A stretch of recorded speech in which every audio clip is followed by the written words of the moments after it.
പിന്നീട് ഇന്ന് ഞാൻ പറയാൻ ഉദ്ദേശിക്കുന്നത് ഒന്ന് രണ്ട് വീഡിയോ ഞാൻ ചില ചെടികളെ പരിചയപ്പെടുത്തിയിരുന്നു.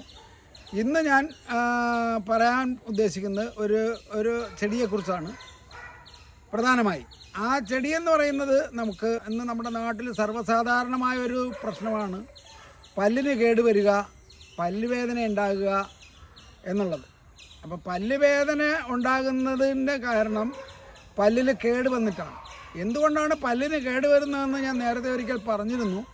നമ്മളെ ബ്ലഡിൻ്റെ pH ന്യൂട്രൽ അല്ലാതാകുമ്പോൾ, അതായത് അസിഡിക് ആകുമ്പോൾ, നമ്മൾ ബ്ലഡിനെ ന്യൂട്രലൈസ് ചെയ്ത് നിർത്താൻ, ബ്ലഡിൻ്റെ pH ന്യൂട്രലൈസ് ചെയ്ത് നിർത്താൻ വേണ്ടി, 7 നിർത്താൻ വേണ്ടി നമ്മൾ എല്ലിൽ നിന്നും പല്ലിൽ നിന്നും അതുപോലെ തന്നെ ജോയിൻറ്റുകളിൽ നിന്നും മസിലുകളിൽ നിന്നും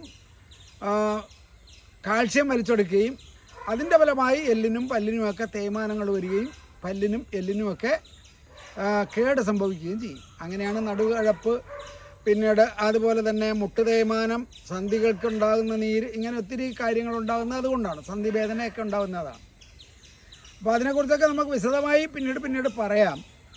ഇപ്പം ഞാൻ പറയുന്നത് അതായത് ബ്ലഡിൻ്റെ pH ന്യൂട്രൽ അല്ലാതായി പല്ലിന് കേട് വന്ന് പോകുന്നതും പല്ലിൻ്റെ ഊനെന്ന് പറയുമ്പോൾ ജംസ്, ആ ജംസിൽ വരുന്ന ഇറക്കവും പല്ല് കൊഴിഞ്ഞു പോക്കുമൊക്കെ തടയുന്നതിനുള്ള അത്ഭുത സിദ്ധിയുള്ളൊരു ചെടിയെയാണ് ഞാൻ ഇന്ന് പരിചയപ്പെടുത്തുന്നത്. ഇത് എല്ലാ പേർക്കും ഉപയോഗിക്കാം. നമ്മളൊക്കെ പരസ്യങ്ങൾ കണ്ട് പേസ്റ്റുകളുടെ പിറകെ, ടൂത്ത് പേസ്റ്റുകളുടെ പിറകെ പോയി എല്ലാവരും ഇന്ന്